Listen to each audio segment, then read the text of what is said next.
pass. Here comes Rubalcaba. Rubalcaba dribbling to the center. Rubalcaba! Haley dribbles her way through the player. Now serves across towards the far post. Arriving Curran! Goal!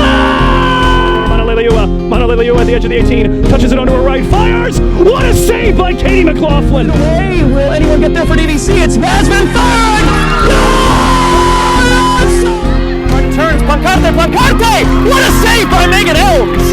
Tied by the last defender. Valentin comes out. Noel dribbles the keeper. Levis! And that is a DVC victory!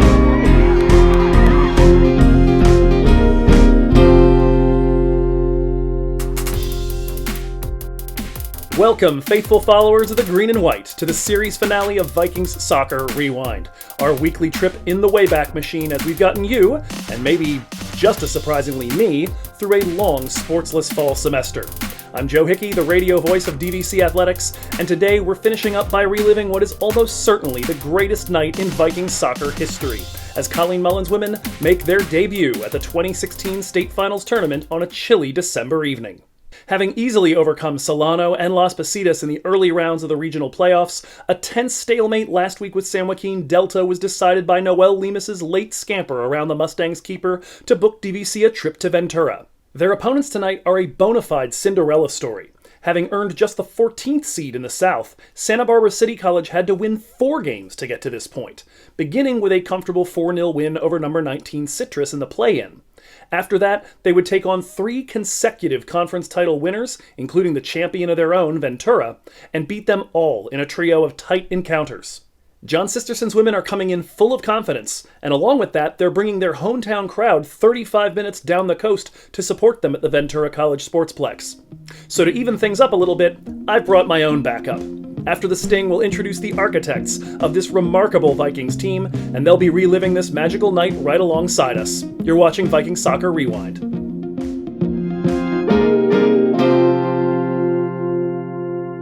All right, welcome to our rewatch, folks. We're joined today by the 3-headed coaching monster that took the Vikings to heights never before scaled in 2016. And so first, of course, we've got a woman who has been forced to wait an extra few months to start her 20th season at the helm of the DVC program, and I'm sure is champing at the bit now. She's taken this program to the postseason 15 times in 19 seasons, was 2016's California Coach of the Year, and holds the record for the least likely person on DVC's campus to ever get rid of me. Vikings head coach Cailin Mullins, welcome. Thank you, Joe. I appreciate that intro. And then I have the pleasure of bringing in the other two. So we have the fantastic fortune of being able to bring along Alex and Julio into this discussion. And I feel like it's been forever, even with Alex, even though he's still with the program, to get a chance to hang out with him and talk soccer. So this is fantastic and just super extra special to see Julio for the first time in a long time. Certainly as we kind of go through this game and just saying how special these two were to this team's success. It was just quite a ride of a season. And I can't thank these guys enough. You know, even back then when we were going all through all the accolades and everything, I still just want to emphasize how much I appreciated everything that they put in to the program. And in particular that season, they were huge factors in that team's success. Julio with his emotional support and just energy, and, you know, Alex with his mastermind of tactics. And it was just a really great combination of players and coaching staff, and it led to an incredible season. Thank you too for being with us today. It's so good to see you. Good to see you. And just a chance to meet the two of you briefly here, Julio. So Julio's 2016, we didn't know at the time, was his swan song. Tell us a little bit about what you've been up to down in Florida since then, Julio. Well, I moved here because of my daughter, went to school. I wasn't planning to be coaching, and all of a sudden got not drafted, but I got into coaching for the Tropics.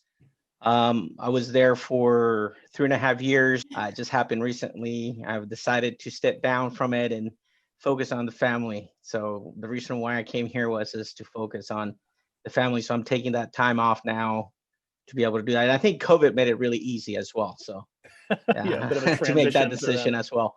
So the more time I spend at home, then I realized that this is what I need to do for quite a while, especially now that my son is turning 13, believe it or not. It's crazy. And of course, speaking of focusing on family, some developments on that front for Alex. Yes. So obviously you haven't been away from the DVC program as long. It's just been this time waiting to actually get back on the field since 2019. But tell us what's been going on with you. Yeah, I mean, first of all, yeah, it's very strange not to be on the field at DVC after all these years. Yeah, I've been busy. My son was born in early January of this year. So quite clearly a highlight of an otherwise challenging year. But yeah, everything's good. We're happy here, and yeah, looking forward to seeing reliving this game. I don't think I've seen it for a long time. Probably I think the last time I was seeing this semi-final game was maybe a week or two after we finished the tournament down there. So I don't think I've seen it since. So looking forward to it. All right. Well, that's been the joy of this, is reconnecting with people and getting to enjoy the glory days. So with that, then, we'll go ahead and get our video started. It's a 4-2-3-1 as Megan Malera breaks the DVC huddle. Santa Barbara still in theirs. Katie McLaughlin in goal. The defense, for the first time in a while, is a 4-woman defense. Santa Barbara breaking their huddle. Weinstein, Lindemann, one of the big surprises. Raymer and Jaime across the defense from right to left. In the midfield, 2 defensive midfielders, Megan Malera and Dej Dargan. And then the 3-woman line behind lone striker Noel Lemus. The 3-woman line will consist of Vanessa Ruvalcaba in the center, Carla Ramos on the left, Cameron Chan on the right. They are all now in place and ready to get rolling in today's encounter. I'll try to give you a better idea of exactly the sides to which the Santa Barbara players are lining up as the game gets underway. Our match official, who it occurs to me I do not have the name of. I'll see if I can get that from the folks in the center at halftime. Used to being down on the field where I can ask this question of them directly. At any rate, they are just about ready for kickoff. So who remembers what happens right at the kickoff of this game? Anybody still recall? From my position and that. Well, I do, because I watched it already. If you're watching it on YouTube, so no spoilers. If you're looking for that, we'll see in a second. DVCvikings.com. And you can click very easily. One of the weirder beginnings to a game I think I've ever experienced in my life. For this yeah, it was a little bit of a run by concern. In fact, I've got it open on my own laptop right here. It's the first time I've ever had the joy running right at this moment. Oh yeah, that's classic. I thought our semifinal went right there. Oh my God. My goodness. Yeah, all I could think. You like walking towards the field. I kind of wish Noel was on the call now. Whipping hard to the ground. She was down motionless for a good 3 or 4 seconds. Of course, it was a great game for her in general, but it was just a world of hurt for her, because of course, 10 minutes or 15 minutes or so in, she ends up with the other injury. I couldn't quite find when it happened. Yeah, I do remember thinking, I really hope she gets up. For the rest of your panorama. So you all decided to start. This was the first playoff game, I think, where we weren't in red right out of the gate. Do you remember? Was there anything you saw in Santa Barbara where you thought we probably can't get away with that right as we start? I think their speed was a big concern that we had. Their speed up top was something that we. I know that Delta had some speed up top too. But I do remember us being a little bit more concerned if they were a bit more balanced all around. It seemed, at least, we didn't have a lot of information about them either. Wasn't this the one where we found their team on the website, on their college website? So I watched the game. We paid a subscription to watch their game. Yeah, we paid a fee to watch some of their games right for the season. Right. A good first opportunity there for DVC. We know their propensity this season for scoring in the opening minutes of matches. 11 times this year they have scored in single-digit minutes. They've yet to concede a goal in that time. Santa Barbara, for their point, now trying to do. I guess that's why you make a point of only having a radio guy follow your team around all season, right? Can't be scouted quite so easily. Yeah, it's changing. Even just those few years ago, it was a little less common that teams were able to video, and so it was a lot more rare to have video scouting reports of teams. With Huddle now, it's starting to become a little bit more common. In their last 2 matches, and they're looking for that same quick strike here. Corner kick to be played in from the left, a line. 4 Santa Barbara players right on the goal line right now. They splay out. Here's the ball in, headed over the top and wide right. That'll go down as their first shot, but not on goal. Remind me who we have on video here. Who came down and helped us out with this? I think this was Jackie. I think we asked Jackie. She happened to be down there. I think it was for a volleyball meeting. And she said she was coming to the game. And we just kind of last second asked her if she would mind. I felt terrible. She's a head coach, volleyball coach. But we had nobody else, to do it. She did a great job. She did a great job. I was just going to say that. Well, it was nice, too, to actually have a DVC fan closest to the camera for when those goals are scored and everybody from the nearby Ventura area is just like, oh, right. Jackie and Ruthie are like, yeah. Jackie and Ruthie are, man in the camera. You could hear their comments in there every now and again. They're like, get pressure on the ball. I was cracking up. It looks like Gardenia Maya is the right back, Wolf the left back. And that would mean Vale and Perry in the center. As DVC look to attack from the right side, Rubalcaba trying to get through a couple of defenders. Drops it back now for Malera. Tried to bring the ball forward for Lemus, who was offside. It's cleared from in front of her anyway. Looks like the referee is going to say, put the flag down. No, he's not. He's going to give the free kick. I saw the team sheet earlier.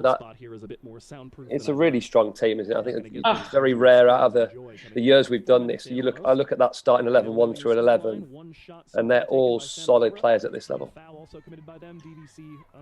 Yeah, that's kind of what I was just marveling over too, watching Megan Malera in here and just her ability to control the ball, understand pressure, protect it. I miss that kid a lot. Vane and her creativity. And she gives the ball away there.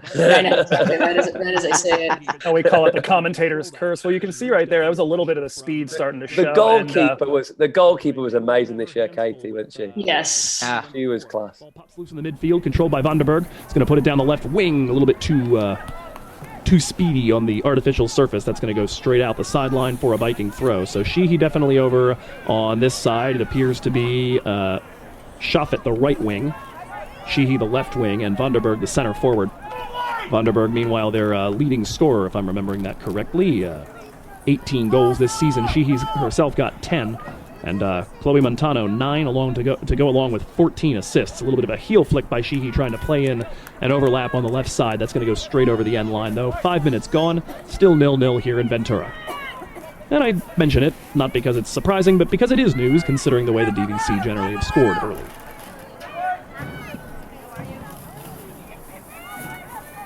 Long ball by McLaughlin, not terribly long, headed forward immediately by Santa Barbara. Zoe Raymer able to deal with Vanderberg as that ball floated over the two of them. Controlled now again by Santa Barbara.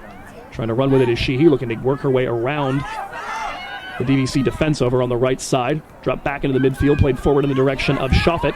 Jaime is going to get to that first, plays a long ball up in the air. Rubalcaba not able to meet that with the head. Benitez gets there first, but Ramos trying to take it away. Now poked from her by the arrival of the number 7. That is, again, Gardenia Maya. Comes free to Megan Malera in the center circle. Dropped over to the right side for Chan, and she looks to spring a ball deep looking for Lemus, but she knocked it behind Noel. Taken care of by Sarah Vale. Headed over towards the far sideline. Malera trying to hold it in there and guard off the arrival of Chloe Montano. Looks like the flag goes up perhaps for a foul. Definitely eventually drifted its way out of play, but I believe a foul was called, yes, against Santa Barbara. So a free kick for DVC just inside the far sideline. DVC attacking the goal distant from us as I am pushed a little bit over to the right. It's on the left side of the field if you're watching the video. Looks to be Dre Weinstein to drive this one deep in just a moment. That ball falling near Rubalcaba. Heel flicks it into the path perhaps of Lindemann, no Malera, but it's taken away instead by SBCC. Long ball trying to go up the channel, looking for the speed of Vanderberg. Look out, she's going straight between the two DVC players. Out comes Katie McLaughlin. She grabs the ball. Vanderberg tumbles over her, and it's a big moment early here for Katie Mack, and look out for the speed there. Vanderberg looks like she's going to be the sort of solid target forward that you aim for her head, and it turns out she's got some serious wheels. Just went right through Jaime and Raymer. Katie McLaughlin, attentive, comes out and takes care of that. Rubalcaba trying to deal in the center with Alexa Benitez, drops it off for Dej Dargan, coming to the left side now, looking for Carla Ramos, tries to get herself turned around Maya. Ramos has beaten her down towards the byline. Carla entering the 18 from the left side, low cross is going to be knocked down from just in front of Noelle Lemus. Just watching that goal, that save from Katie, and that was definitely not something I taught her by exposing her head out there to the world. So I watched that this morning and I was cringing that she didn't get her head taken off there. That was her. She would put her head into anything to make a save. So. In front of her, another throw in to come. I remember when we first started with her as a freshman, I was like, oh, okay, we kind of have an Elms clone out there. And we talked to Megan earlier in this series too, but man, oh man, Katie kind of took that aggression to a whole different level. Yeah. Mental toughness was definitely her MO. I mean, she just was so focused and consistent, very reliable, determined, also, and brave. She was definitely one of a kind, that kid. She's going to try to go again through that same channel. A little bit of a mishit from Zoe Raymer. The ball pops free to Schaffet, tries to bring it forward for Vandenberg. Now the two of them switch positions, and Malera is going to take it away from the Swedish number 12 in white. Chan, Malera, and Weinstein working a nice triangle to get to the midfield stripe. Now Chan trying to go to the feet of Lemus on the right wing. Little trouble settling that. The ball pops free. Vanessa Rubalcaba will get to it, though. No foul as a couple of people go tumbling. Vane hits the brakes. 40 yards from goal. Drop back now to Malera. Forward again looking for Vane, but Rubalcaba wasn't expecting it where Megan played it. About 9 minutes gone. We remain scoreless. Other games going on today. The one that just completed here was a men's semifinal. Fresno winning on a Jose Ramirez goal in the 85th minute. 2-1 rather over Oxnard, the closest team to this. Santa Barbara, by the way, the second closest team in terms of location of your school compared to this tournament. DVC handling it in the center. Earlier on the men's side, it was a 0 draw between Mount Sac and Taft that went to penalty kicks. Taft had a chance to shoot for the win, but missed. There's a nice ball forward looking for Noelle Lemus. The flag is up. She's offside, and she guided it wide anyhow, so a free kick to come here in just a moment. But Taft and Mount Sac, as we said, 0-0 through 120 minutes. They went to PKs. Taft had a chance to shoot and put themselves into the final and missed. And following that, there was a make for Mount Sac and a save for Mount Sac against Taft, and just like that, that hope had vanished into thin air. So shows you exactly how quickly that sort of thing can occur in the match, or the good old beautiful game. Free kick taken here for the offside. That is met with the outside of the boot of Zoe Raymer. Puts it to the left side towards Carla Ramos. Manages to drift through Gardenia Maya and is now trying to kick into Turbo down the left wing. Looks like Benitez trying to get back to her. Gardenia Maya goes right up the legs of Carlita, and DVC earned themselves another free kick. Third foul to none. As we said, no statistics yet for me to record for DVC. 1 shot, not on goal, 1 foul, and 1 corner kick so far. I'm sorry, 3 fouls and 1 corner kick so far. This is a good opportunity for us, isn't it? We get free kicks in and around that area. Yeah. 20 yards away. I think it's good. Halfway between the left edge of the box and the left sideline. DVC with 4 in the box, splaying out now, making aggressive runs, looking for the head of Noelle Lemus. Yeah, Carla grew up tremendously in this season. By the end of the season, I don't know that I was ever more proud of a kid from where she started in the program to where she ended up. Her leadership was incredible, and her contribution offensively. I mean, she was her first year was just kind of all over the place, but she had a lot better sense of how to be effective at this point, and was a handful for Santa Barbara for sure. Trying to gain every inch you can. Yeah, I think I remember from just sheer obvious talent, you were really excited at the beginning of her freshman year, thought she'd be a difference maker then. And just decision making wasn't there, But by this point, she had a much better handle on how to be effective. She's trying to leak out behind the 17 Wolf. Looks like Wolf is going to get there first and will be forced to play it out the sideline for a Viking throw about 20 yards from goal. But nice ball, nice idea there from Vane.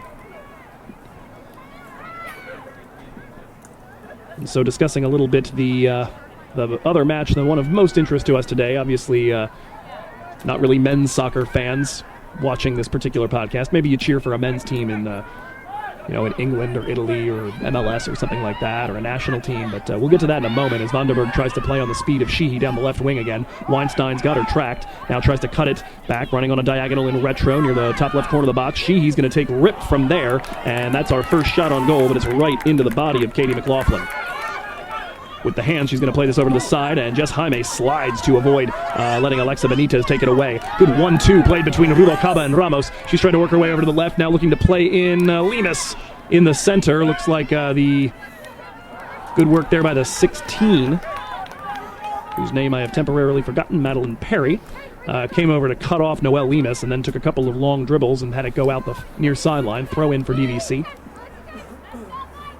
But the match of most interest to us, of course, Cerritos versus Folsom Lake, the other women's semifinal that decides who the Vikings or the Vaqueros would face.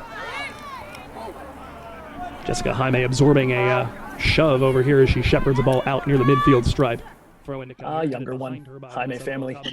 I was cracking up about that. That's a good run. You called her the younger one quite a bit in this game. I did, yeah. Well, so that goes back to the first time I met Yazzie, because that's how she introduced herself to me, was young one. Oh, is that right? And so that was it. Is that it wasn't just like, oh, she's the younger of the Jaimes. It was that Yasmin had been young one the whole time on the broadcast for 2 years, and we got her sister. Like, oh, younger one. Yeah. Perfect. I didn't put that connection together. I'd forgotten that Yazzie referred to herself as young one. Oh, that kid. I loved it immediately. I was in the market for nicknames the second I started calling games for this team. Right. That throw-in is going to be put back into the center by the head of Vanderberg. Cleared by DVC, but only as far as Montano in the center tries to put it forward, and immediately reflected by Zoe Raymer. Noelle Lemus able to get to that ball before the arrival of the 16 Perry. Noelle trying to leave that for Cam Chan. Tangles with the number 4 Sheehy over there. Ball pops loose. Megan Malera now on it at the midfield stripe over near the far sideline. Noelle Lemus trying to play on the speed of Chan. Looks like Wolf has that tracked. She'll get there and doesn't manage to play it out or anything like that. And Chan's got it. She leaves it to the feet of Rubalcaba. Rubalcaba near the right side of the box, putting in a low cross. That's only going to be meetable for Sarah Vale. Crushed deep up the left sideline. And contained again by DVC. Dre Weinstein holding it in this time, and now has it taken away by Catherine Sheehy. And look out, she's trying to touch that through the arrival of Chloe Lindemann. It's going to be Zoe Raymer trying to close this up. She plays that over by Zoe. Throw in the direction of the Vikings. Good stuff. So both the teams are like it's going to be a close game. You can just tell from the opening. Zoe, of course, the 15, can't you really? They're well-matched teams. A local gal originally, played over at Northgate, alongside the likes of Sammy Hebbing and Dej Dargan, but had 1 year at Portland State, played about 80 minutes there, and has decided to come on home to get a little more playing time. And she has started just about every game this season. I believe she missed one due to a concussion. Come on, Green. Suffered in one of the last non-conference matches. That little step that she had, that little step that she had, she will beat players in the 1v1. Yep. So effective. Like Lindsay Wolf has wrapped all the way over to the left wing. She tries to play it forward. Ramos blocks it. She holds it there. Tries to get through. Benitez does. Yeah, she only had a right foot. Did not enjoy her right foot at all. I can sympathize with that. I had a Here comes the toss from Jaime. Ramos trying to get herself turned around Wolf. No dice this time. The ball floated out to the right side. Blaine Shoffett looking to counterattack. It's a 3-on-5. DVC, though, need to find somebody that can close her down. Here comes Raymer crossing over. Shoffett dusts her, enters the 18 from the right side. Shoffett into the 18, and that is into the 6 and knocked down by Katie McLaughlin. That ends up being a half shot, half cross. Either way, Katie Mack grabs it. We'll call that shot on goal number 2 here in minute number 17. Crowded area there as Vanderberg was crashing in. There were 2 defenders on either side. And it was Katie Mack's palm that the ball eventually found. Corner kick to come. I believe it's Chloe Montano, just based on what I've read about this team. Yep, the number 6, an all WSC conference selection, first team. It'll be a corner kick from the right side. Again, these 4 Vaqueros right on the line. DVC dealing with them. Here comes the ball floated in, met with the head over the top by the number 4, Catherine Sheehy looking for that early goal again. We're out of the opening quarter of an hour. You have to cheat a little bit. I mean, you kind of have to anticipate because you know how fast that person is. So you, as a center back or if you're marking her, you kind of are a couple steps back, dealing pretty if that well makes so far sense. with the Viking offense at this point. Here comes a ball forward, and Katie Mack is attentive to that. Comes right out, and the ball was played up the gut. Sheehy was on a diagonal trying to run in from the left and claim it. Weinstein hassled by Sheehy. She's going to have to go back and retrieve that ball. Rolls it up the right sideline. Good work by Chan. She was another one, Zoe. Great all season. Again, Sheehy challenging her again, and Weinstein able to get it off of her foot for a Very reliable. Played pretty much every minute of every game except for the one she had to miss for the concussion. Right Right? up that Route 1 channel again, and under the watchful eye of Jessica Heine. Yeah, that was such a unique part of this team is we had so many kickbacks. You know, we haven't experienced something like that really before or since, and that definitely added to the maturity of this group and the soccer IQ of this group. Fresno taking on one another, and so that's a North team in the final for a change. I've always kind of wondered, when exactly did you have a sense that this team was potentially special? Because, I mean, you talk about the kickbacks, you've got a great group of freshmen, obviously. The whole midfield was just these precocious freshmen here, Lindemann and Malera and Rubalcaba. When did you have a sense that you had something maybe even that step past what you might get in a normal good year? Well, I can flash back to preseason, and the whole reason we got Noelle is we're walking off the field, and Alex says this team would be really fantastic if we just had a number 9. That's exactly what I was going to say. Walking with us, and she's like, "Well, I have eligibility," and all our heads just like. So we had a pretty good. This team certainly had its issues. We went through some challenges with people not getting playing time or not being happy, with their position at times. But, at the end of it, they would listen to you. They would listen to the reasons, and they would get it. They kind of emotional at times initially, but they would understand, and they would take the information and they would apply it. And I think that was something different with this group, is not only were they good soccer players, they were thinkers. They thought of the situation over, and they understood it, and they all bought into it. So yeah, I think that it's definitely that moment. I think we had all the pieces of the puzzle, right? The team looked in a 4-3-3.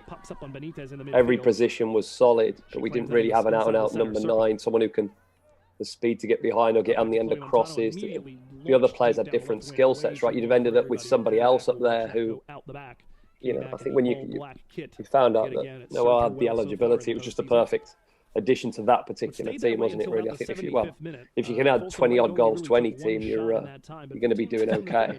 I remember early in the season we had just such a variety of different looks to put up there too. Because I remember Ale saw some time as a 9 before we had Noelle kind of fit. I think Tasha Stridiron was up there for a while, and at the beginning of her trek slowly back to the back line of the defense over the course of her DVC career, started all the way up front. Yeah, but I think you've got with the different players, Arle's really a midfielder, an attacking midfielder, and a very good one, rather than a centre forward for me. And Tash was good, but she's more like versatile, right? She played a midfield, box to box, or did well as a defender as well.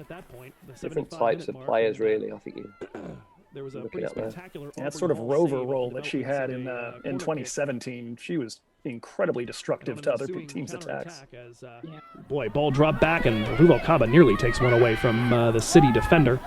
Long ball claimed in the center by Dre Weinstein. She'll leave that for Megan Malera. We'll get back to the story time in just a moment. Cam Chan has it taken away from her by the number 7, Maya, who has now worked herself over to the left side. She and Wolf swapping positions, I think. I think probably the more surprising thing was I thought we had a really, really strong team at the start of the year. I thought we'd win it, no problems, to be honest with you. But then you saw the strength of the other teams in the league that year. For some reason, everybody seemed to have a good team. There were like maybe there was a handful of other teams in the Big 8 that were really, really strong as well, which isn't always the case. I thought it was probably one of the strongest years overall, really. I was right. I mean, the Big 8 gave you the top 4 seeds, and it gave you the final 4 teams in NorCal in those regional finals. It was nuts. Yeah, I can tell you something was going on. Markings that it is in fact. It's nuts. 24 yards from goal. Just barely over the crossbar. She can score though. I'd be disappointed with that one. Oh, well, we're going to hear from her in a second about the struggles. Who had a number of free kicks that were like this close to going in during the playoffs, and then the regular season the next year started, and I think you hit 3 of them. Did you change anything about your approach on free kicks in between, or is it just practice? I have no idea. I was just going off that year. I don't know. I think it's because that next season I had my brace on, and I think like the brace helped me. I don't know, like, because like my left knee's weak, like because of the surgery, right? So like when I have my brace on, it like gives me more stability, so I can kick it a little harder, and like I don't like tilt. I just go. It's weird. I'm not explaining it. The brace gives me stability, and it helps me when I do like kicks. It's weird. My knee's old. Her game was just her personality, so free, you know, with that smile, with that carelessness that she just had. I mean, when I saw her play, it was nice to see her play. I mean, she played the game her way. It was so nice. Oh, absolutely a carefree player. Yeah, she enjoyed being on the field, man. She loves it. She just having the ball at her feet. And pokes it away from Cam Chan, all the way back over to the left side from Maya. Now Sheehy again. Weinstein trying to close her down. 2 of them get tangled up.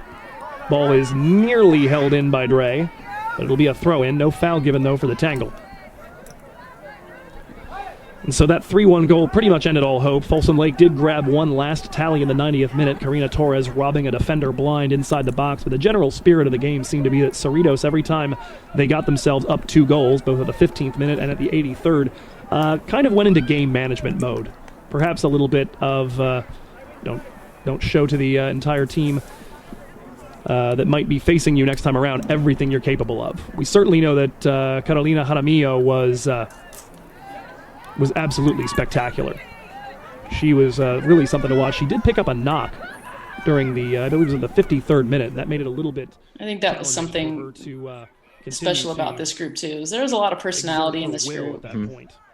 You know, good variety in it. There was, you know, the clowns like Vane, and then you had like the. That's a great ball. Oh, That's well, one you too. could score that. Well, that's one too. Where if Noelle at that point is dealing with the beginning of that injury, you think to yourself, man, if she's fit, she probably gets to that ball and pushes it around the keeper.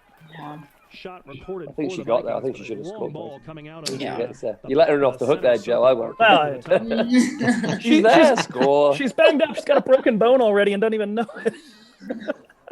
Did she really? She had a broken bone? By that point, I'm pretty sure. Yeah. Excuse me, a goal. I think that was already happened. I didn't know that. Taken by the Vikings so far, 4 by Santa Barbara City College, 2 of theirs on goal. DVC yet to trouble Camarillo. Foul count is 4-1.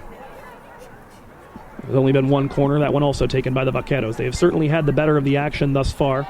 Created a couple of dangerous chances.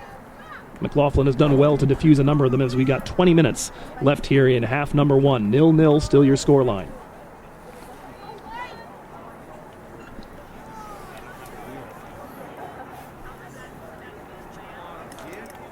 Vikings will have a free kick here for an offside flag that was raised just a moment ago on Vanderberg.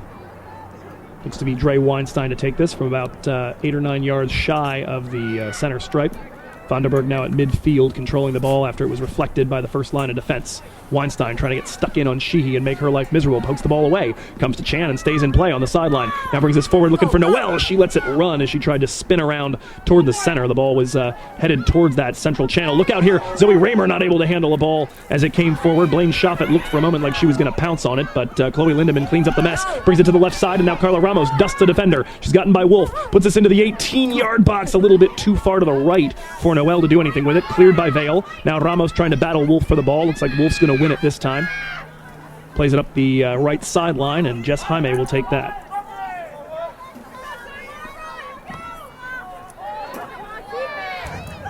Her first attempt at a throw-in is repelled with great prejudice back into the spectator stands over here at the Ventura Football Stadium. Carla Ramos puts it through the legs of one player, trying to dribble through a second. Not able to, but Vanessa Rubalcaba recovers it. Tried to put that through a pair of defenders to find Carla Ramos leaking out the other side down the left wing. Out now for another DVC throw. So at this point, if I'm not mistaken, we haven't used a substitution yet.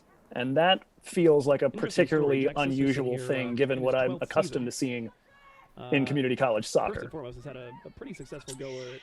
Yeah, I think it was pretty well established at this point that this was the group, you know. We had a good roster, but there was definitely a bit of a drop off, you know, taking these players out. And at this point, you know, our fitness level was good, and I think we only looked to sub if you know, someone was struggling in that sense. Yeah, I mean, you're only really looking to make changes if somebody's, you know, not running very hard or not working hard, or they're not playing well, or they get injured. But I mean, really, everybody's doing, looks like they're doing what they need to be doing. I mean, we've probably got that one injury up top, but oh, here we go.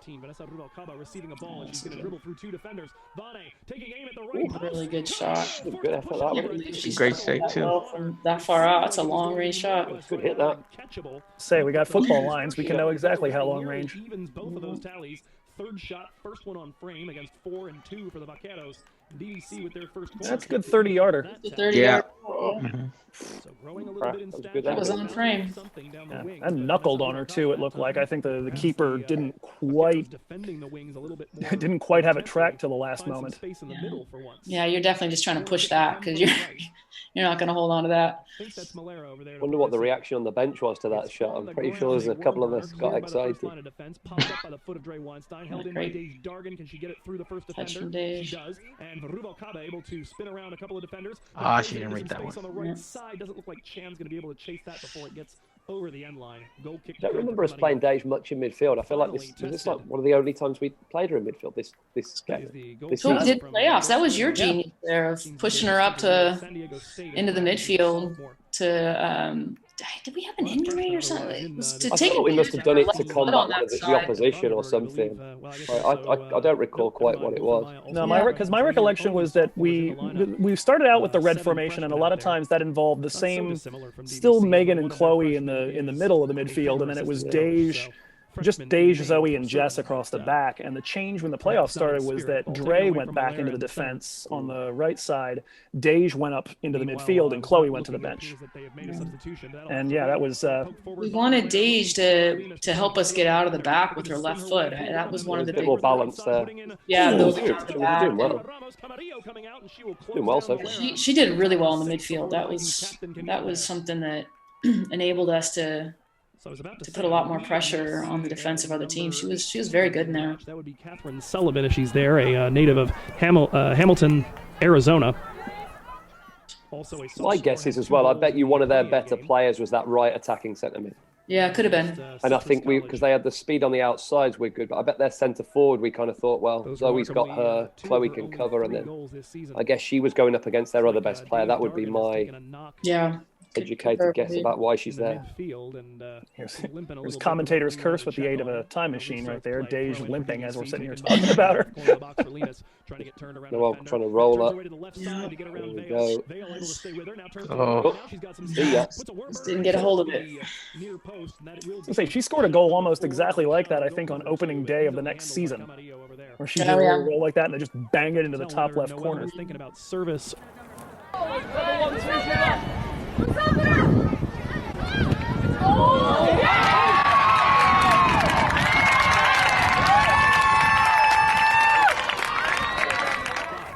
That particular moment. Took it from the top left corner of the box, but bit of a worm burner. Sheehy able to block Weinstein's attempts to play the ball over her own shoulder. Now pushes it down the left wing. Weinstein catches up with her, but she's trying to earn the byline and find space for a cross. Plays it off of Chloe Lindemann, and a corner kick to come here for the Vaqueros. 31 Delta and Santa Barbara and Cerritos all had monster-talented players on the left wing and really fast players. For you, what's the first thing that you need to kind of think of? What's the first thing you need to do to try to lock down a player like them? He's actually the assistant trainer for. The first thing that really just honestly comes to mind is to never be the first one to bite. It's more of like how Coach said, like a lot of the times I'm okay with biting because I can catch up to them, but knowing that these are, women who are really good with their left, who are probably just as fast, if not a little bit faster, as well as, a little bit bigger that could body me off, I have to play just a little bit extra smarter, and you always have to think about like being one step ahead of them. That was just it. You know, I'm not good with my left. As soon as they fake it, you know, I could fall any second. I could get beat at any second. It was more of, you know, let's try to slow them down and let's try to cancel that angle from them. And let's try to push them back so that they have to play back, and we can gain maybe like even a few inches to like a foot back away from our goal is even better than nothing. Over San Joaquin. She just she was difficult, you know, because even if she did get beat, she would find a way to recover, and she just was a bit of a pest as a right back. You know, she was hard to get by. She's a very determined kid, very, you know, as a coach, you call her stubborn sometimes, but that worked well for her on the field, where she just, you know, made it difficult when she put it to her mind to shut someone down. She was very effective at that, and it certainly her determination was huge. I mean, yeah, even if determination. she got beat. I mean, even though she had the natural speed to recoup by making a mistake. You know, usually kids like that, you know, even if they make mistakes, they slow down. She never slowed down. Even if she lost the ball, she went out there. Her determination was to win the ball back regardless. But yeah, I would agree with Alex that she had, you know, the final was just even more impressive. The final, she was very, very good. I was interested in her answers then. I didn't realise she was listening to us that much. She had some really good insight there. No, you listen that much, Dre. Well done. That's definitely an instinct, right? That's for sure. Forward by Chan, looking for Lemus. Stepping up was the 16, Madeline Perry, to try to take that away. Poked away and out for a Santa Barbara throw-in. Looks like it took a touch off of Noel. I apologize for the lacking notice of some of the substitutions. I'm used to being over on the player benches, and so normally I get to see those up close and personal. I can see them before they're going to happen. Unfortunately, here up in the press box, I put my head down when I'm getting ready to, or when a ball goes out for a goal kick, and I've got a chance to tell you a little something about other things going on in the world, and the result of it occasionally is that I miss one of these, so I'll try to be a little more attentive. At any rate, right now, it does appear to be Shafet, Sullivan, and Sheehy across the midfield. Now operated 2 substitutions within across the forward line, I meant to say. They've operated 2 substitutions in the midfield, both Guillen and... who's the other one? Van Dalen have come in. It's a shame we only get these teams for like 1 year. Wouldn't it have been cool to like work with this group for, you know, all of them for a couple of 3 years? Yeah, that is the challenge of junior college athletics. That's it, 1 season and done, right? Imagine the following season. That was a tough thing too, especially going into 17. Like that defensive line just got eviscerated. Yeah, the whole thing gone. Do you think, when do we start with this group? In August? What month is this video? In December? December, yeah. August, September. We have 4 months to work with them. Looks like Katie Mack will come out and claim it at the right side of the 6 in front of Sullivan and a few of her cavalry. And so Katie Mack will crank this one deep in just a moment. DVC, for their part, not a particularly... You would have thought there was a sub or 2 coming around about now. I don't really know the answer, but I guess I'll find out in a minute. I think Ale comes on here shortly. Yeah. A couple minutes time. We get Vane off because she was starting to struggle a bit, or just choosing not to defend.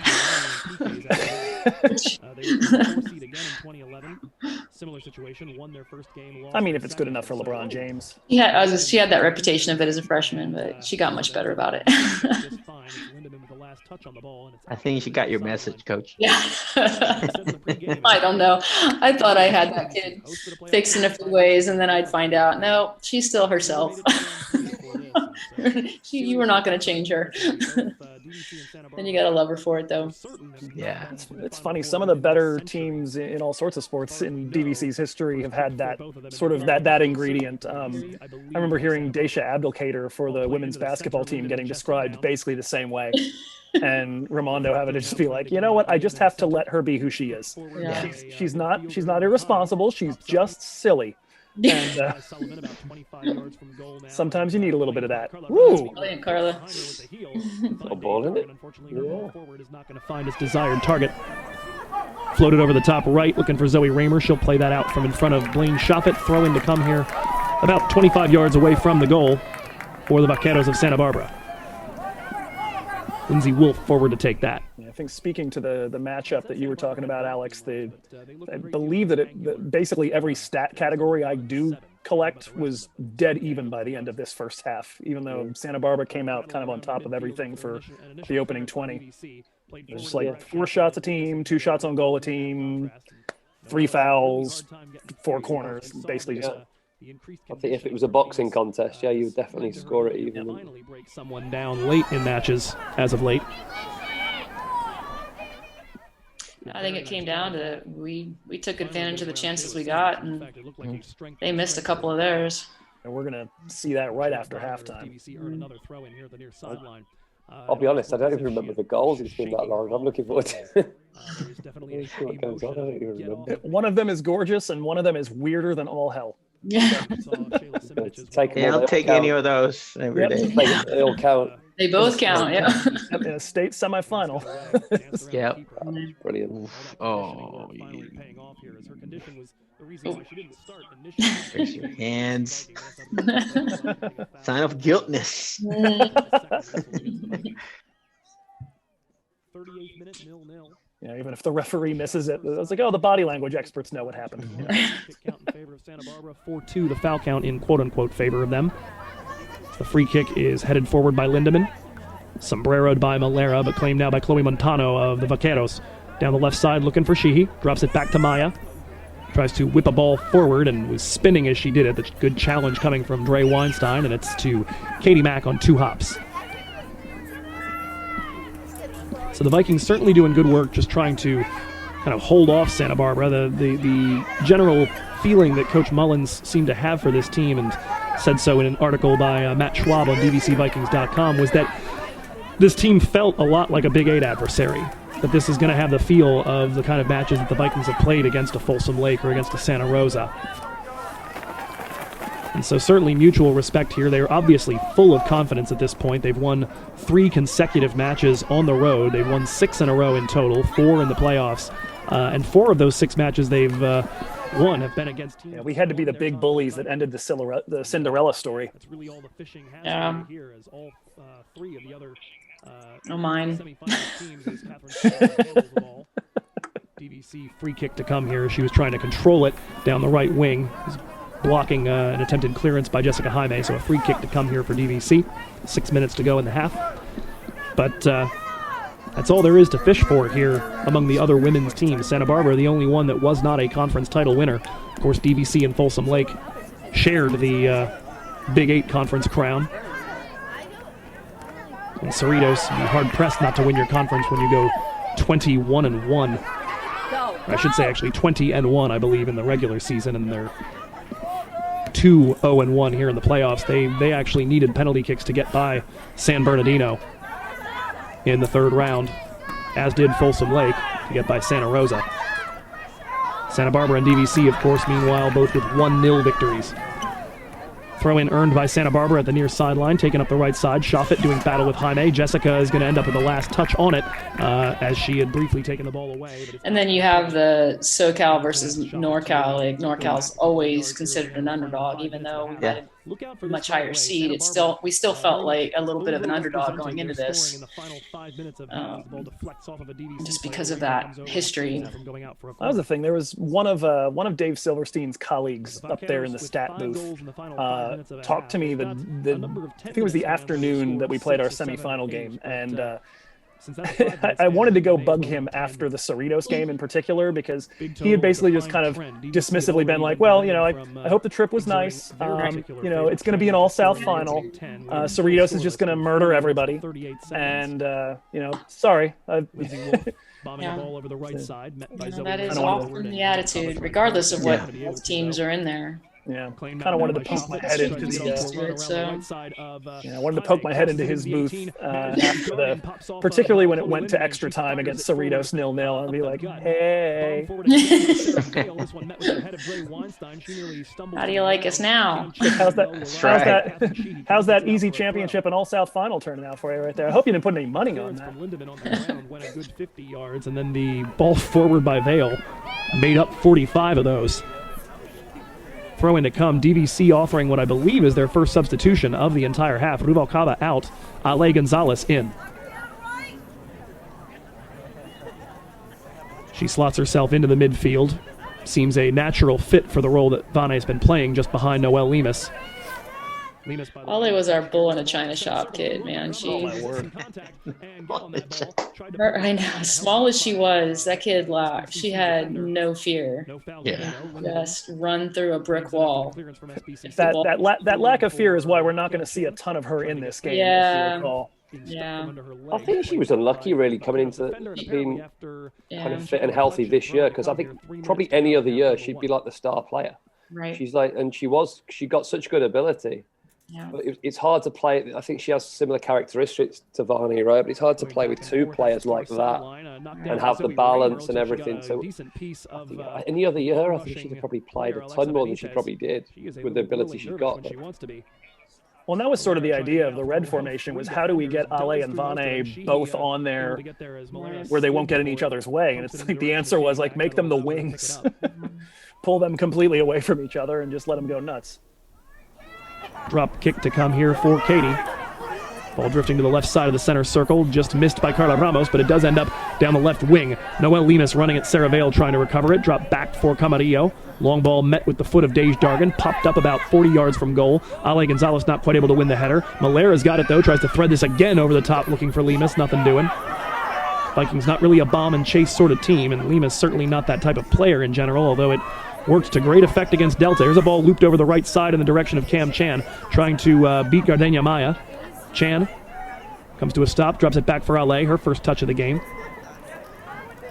Tries to put this in. And I talked with Cam and with Carla about the challenge of playing in that formation, because they basically were now just like end-to-end patrol that entire sideline now. Yeah, I should go back and look and see what their fitness changes were in the mile and a half from August until we usually measure again in October or November to see if there was some dramatic improvements in that area for those two, because they were, and they would play 90 minutes. It was just unbelievable. Yeah, I think Carla in particular was like, yeah, when we went back to the normal formation in the Santa Barbara game, we were like, oh, thank God. Shots on goal, to my recollection, before they'd even taken a shot themselves, the one by Rubalcaba right around the halfway point. And since then, they've managed to put 2 of their 3 shots on goal, evened up the statistics. So a very studied first half from both of these teams. Katie Mack is going to play that out to the right side. Malera not quite able to hold it in play in front of the Vikings player bench. Nice first touch, Julio. Still got it. Even when I'm sitting down, Bubba. It's a deflection off Sheehy, throw in for DVC this time.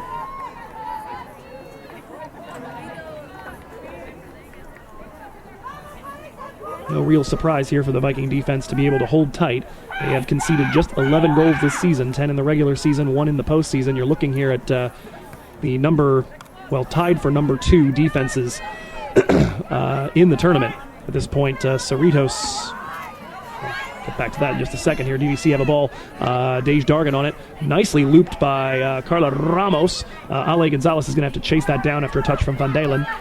Over to the left wing now for Dej, and that is going to do it for half number 1. So I'll tell you a little bit more about the best defenses of the tournament, the best scorers in the tournament, and hopefully a few DVC goals down here at the right side when we come back in 15 minutes. We go to the break, 0-0.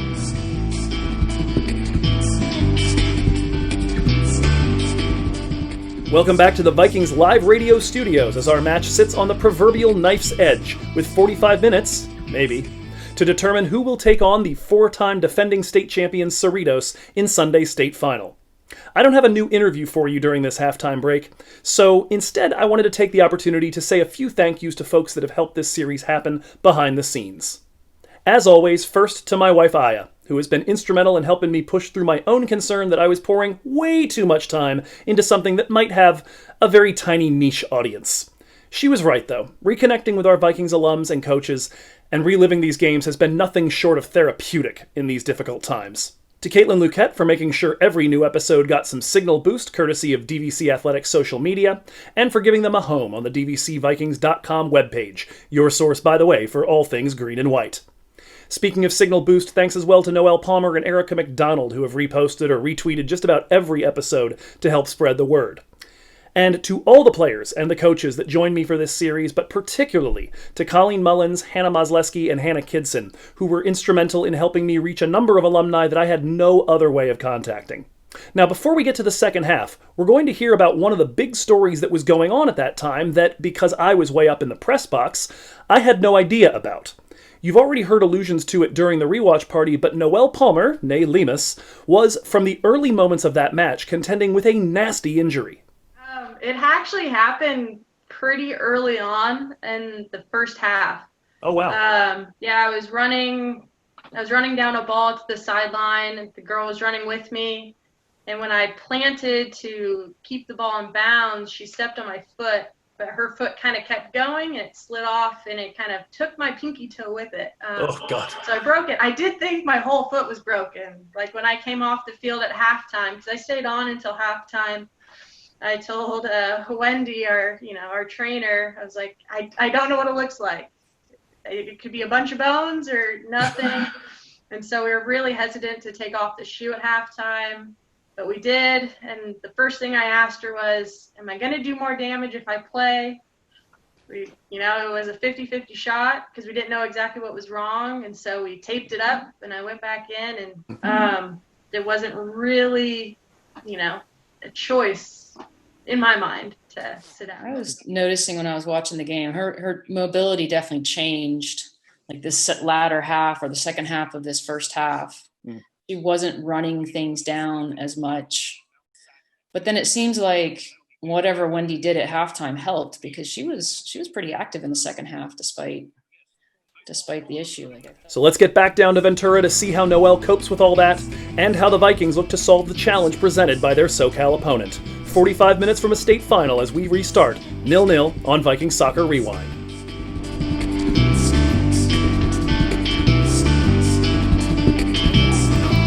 Whether or not it will be the only 45 minutes left in today's match. DVC kicking off at midfield. They're attacking from left to right. We are back underway. Ale Gonzalez out to start the half and immediately has a pass intercepted by Catherine Shee. She looks to get stuck back in. She dribbles her way through Ale, but shows way too much of it to Megan Malera. It does appear to be otherwise basically the same starting lineup that we began with out there on the pitch. But I'll try to confirm that as we go along here. Carla Ramos doing well in a spin cycle to drag her way through Lindsay Wolf, and a foul is called. DVC will get a free kick here on the 5th Vaquero foul.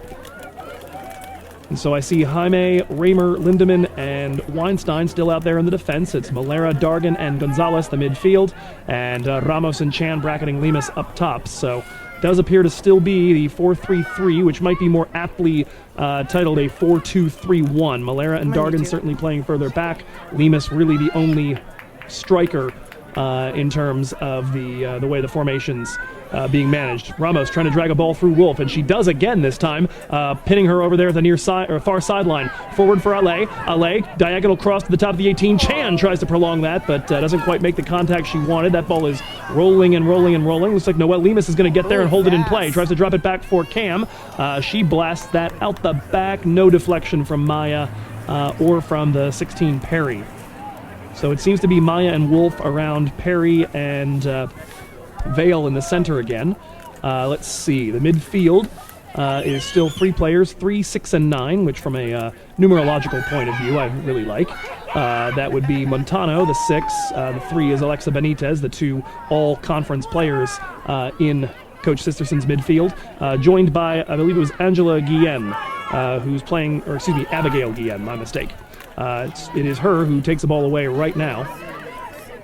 DVC trying to frustrate and attempt to get off to the races, and now it's Maya putting a ball deep, looking for the run of the number 5. I'm going to have to look back and see who that is. The ball's played forward here in the direction of Cam Chan, cut off there by Gardenia Maya. The 5 is Caitlin Saperstein, who started the day today in the midfield. She's now fielded as a center forward to start half number 2. She overlaps with Schaffet as she tries to dribble to the center. Now lays it off to the right side for Saperstein. She tries a shot from the top right corner of the box, right into the breadbasket of Katie McLaughlin, diving over at the left Yeah, of her it's to try to keep the ball from going underneath you. You kind of take that forward dive rather than just like having your feet spread apart. You kind of get low, and that way you make sure the ball doesn't squirt between your arms and your legs. Don't want to Bill Buckner that thing. Exactly. attacking the other way. Exactly. Carla Ramos trying to manage a ball bouncing over. You're supposed to stick a leg out and lower yourself down a little bit more. She just kind of fell like a tree, but we had been working on that technique earlier in the season, so she still hadn't mastered it, but understood when to use it. But at the right on Ramos, and Maya now at the near sideline over here at the left. Dealing with the left, on the left side of her defense, dealing with the right side of DVC's offense. Ball put forward from Malera, reaches out to avoid Montano taking it away, but the first touch from Ramos, a little imprecise. Montano comes back and gets it forward off the head of the 2, Shuffet. Reflected out by Zoe Raymer, ball stays in play, bounding near the 3, Benitez. DVC trying to get stuck back in on that. Dargan and Gonzalez taking it away. Dargan's got Montano all over her back. Manages to get through. Ramos again touching it through Wolf, and now working her way down the left side, trying to get it off of her foot in the direction of Lemus. It gets stonewalled there. The clearance only as far as Dej Dargan. Back into the left wing now for Carlita. Carlita about 20 yards from goal, now working her way to the flank. Carla nearing the byline. Carla cross on the ground, just a little bit too far back for Lemus to get to it, and it's cleared out 30 yards from goal. Throw in DVC. That'll be taken quickly by Jessica Jaime. In the direction of Ramos, banks that off of Wolf, another throw in about 15 yards further forward. Sorry for that. Need a little something for the voice. Throw into the feet of Noelle Lemus, trying to get herself turned around Vale. She does, near the byline, floats it in, just barely over the shoulder of Cam Chan. That ball will drift all the way over to the right side of the box. Claimed there by the 4, Catherine Sheehy. Drops it back into the defensive midfield, long ball forward. Zoe Raymer had the attacking player, Saperstein, go right over the back of her. Malera able to hold the ball after the touch from Zoe's head. Back to Zoe, now forward for Dre. Gives it right to Catherine Sheehy. Forward looking for Saperstein, and now Sheehy works her run into the center. Not able to feed her, though. Good work by Dre to body up the attack-minded number 5 in white. Drops it back instead to Maya. Long ball blasted forward, reflected by Raymer. Bounding again in the Santa Barbara defense. Maya and Perry working on it. Perry cranks this one to the top of the center circle. Met with a foot by Jessica Jaime, but it's going to come to Saperstein. She puts it down the right wing for Blaine Shuffet. Shuffet, nearing the edge of the 18, has gotten around Jaime. Puts it across for post. And a miss from Catherine Sheehy when she was 4 yards away. I really should, yeah. That's the best chance of the game. Sixth Santa Barbara shot, but probably the best opportunity we have seen. At the time that someone's running down, you're trying to like look over your shoulder at the same time, watch the ball to see who's coming down and who you can tell, like, hey, man up, or whatever you're going to say to your defender coming in to make sure that they're watching that player that's making that run. Kind of have to play as a goalkeeper. You're trying to play like that, like big picture person that's sitting in the back. And I think if you watch me, I'm like watching it, and I think I looked past just in the last couple seconds, which probably wasn't, I probably should have been a little bit faster on that.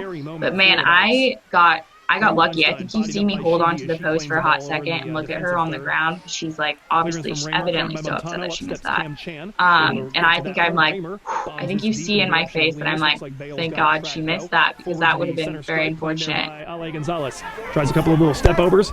Waits for Cam Chan to get off to a run. Comes to a oh, that hurts from here, doesn't it? Yeah. Ouch. Both players are down. I don't know if they clacked heads. Poor kid. Forgot about that one. Yeah, that was. That's full on, isn't it? Oh dear. That hurts. Now, Ale's one memory of this is really entertaining. So I've got that coming in a moment. Scoreboard clock, meanwhile, continues to tick, but we'll try and get some clarification for that. I don't know, have you seen the video since then of what happened? Yeah, and it didn't look as well. I don't know what happened. Megan told me when I got up that I had snot like out of my nose, and she wiped it for me. And I don't remember. The only thing she said I said in the bus was like, "Don't eat my Sour Patch," and that was it. That was it. I don't remember anything. Yeah. Priorities. I had my Sour Patch in the room, and I was like, don't eat it. It's going to be a drop kick in a second. Yeah, that was a long evening in the ER. Yeah, actually we went there, didn't we? Oh my God. Not yet spotted who came in. Fortunately, she was all right. Just wore shades for a few days. Fair play, and the crowd applauds that. So Montano definitely not in there. I believe perhaps the 17 Wolf has now stationed herself in the attack as the ball's immediately played forward for Lemus. Yeah, it does appear that Wolf is now playing in the midfield, and I think that might be Catherine Sullivan, excuse me, who's all the way over on the right side now, playing right back. So a couple of really versatile players. We've seen Saperstein go back and forth between the midfield and the and the forward line. That was Jackie. She was right. She was right. Sides, into the match, manages to dribble through one player. Thought about taking on another two. Now she dribbles a little bit in retro, tries to spray this to the left side. Not enough heat on it to get it to Carla Ramos, and up steps Sullivan, the improvised right back over there. Still Shoffett, Saperstein, and Sheehy, the forward line. It's now Wolf, Benitez, and Guillen, the midfield. Still Vale and Perry in the center. DVC in control of the ball right now. Back to the pretty standard midfield that we're accustomed to seeing out here with Vanessa Rubalcaba, Megan Malera, and, well, I guess now Dej Dargan. We're accustomed to it now by this point in the playoffs. That's what it's been for quite some time. Jess Jaime trying to hold the ball in over at the left side, not going to be able to keep it in play. 57th minute of today's encounter. If we get past the 79th minute, it will have stayed scoreless longer than all but 3 DVC matches. If we go to extra time, of course, it will have been scoreless longer than any DVC match because we haven't had one in extra time yet. Never actually called one as a podcaster, so perhaps that would be something to scratch off the bucket list. I got no problem with it, though, if DVC wants to go ahead and get themselves a goal and get this thing over with a half hour earlier. That'd be fine. Ball played into the Ventura College team bench by Guillen. Out for a Viking throw. Jaime will take that. Knocked down by Carla Ramos, trying to work through a couple of players. Manages to hold the ball there at the near side, far sideline, rather. Drops it to the center stripe for Vane. Back now to Zoe Raymer. See what DVC want to try to get on. Raymer. Drop back to Weinstein. Pressure coming from Sheehy. Weinstein punches it through her, but shows too much of it to the 17 Wolf, and she puts it down the left wing for Sheehy to run onto. She is working against Lindemann. Chloe will get there first, but she's going to give away the first corner kick of the second half. 3-1 the count on those in favor of the Vaqueros.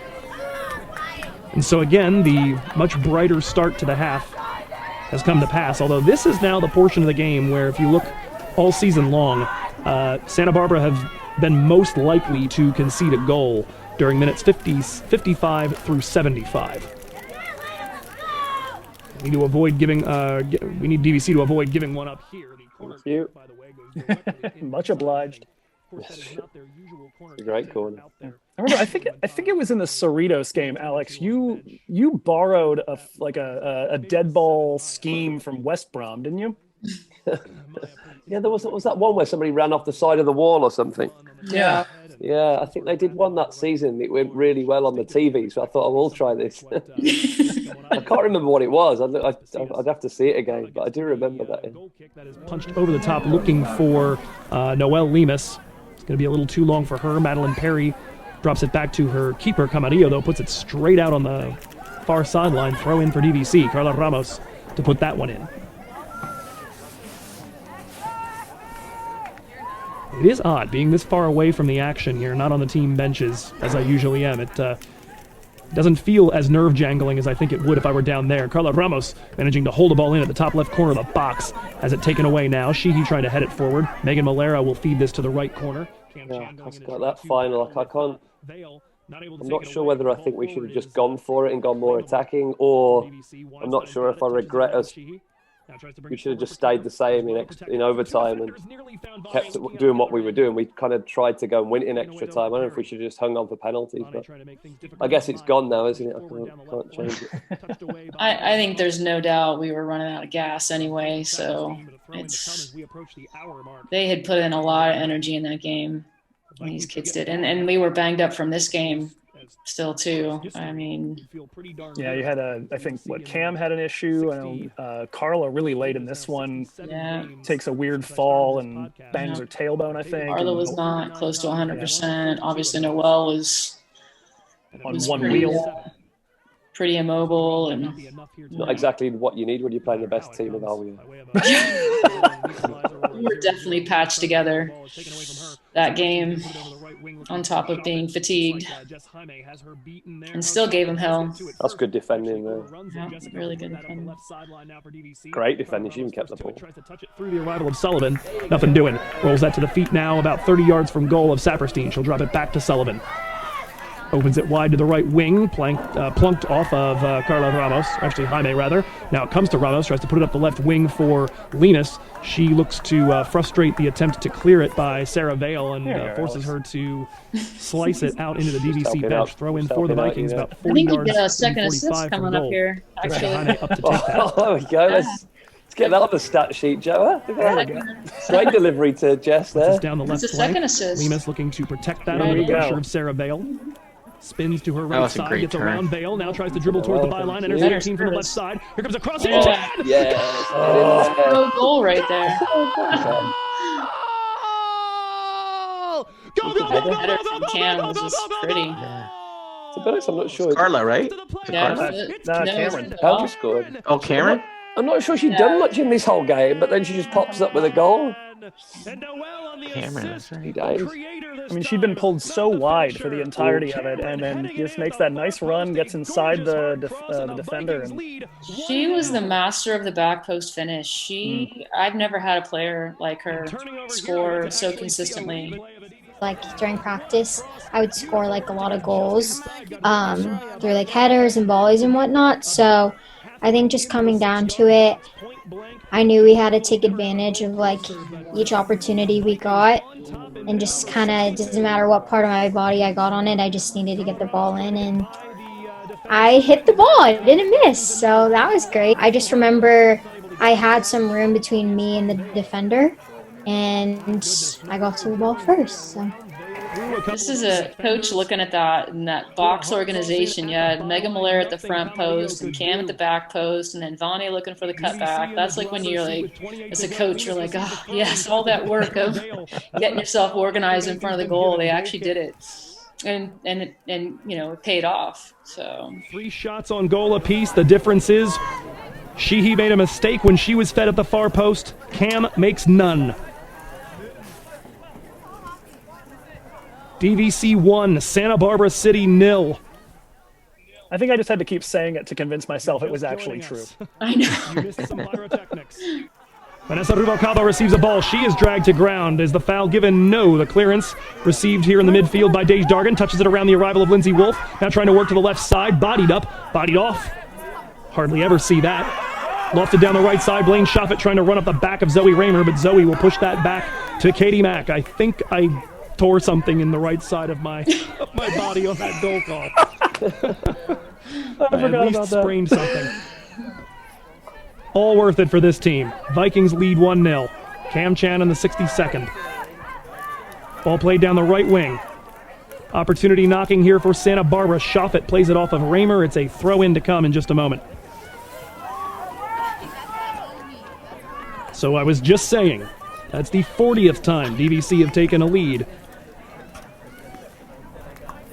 and have scored the first goal of a match in particular. I've never actually seen a lead change in my entire time doing this podcast over 3 seasons. The ball over the end line on the attempted cross from the right corner by Santa Barbara. Way too far away for me to figure out who that is without binoculars. Doesn't matter though. Goal kick to come. 26 minutes from a potential state final. Vikings undefeated in the green jerseys.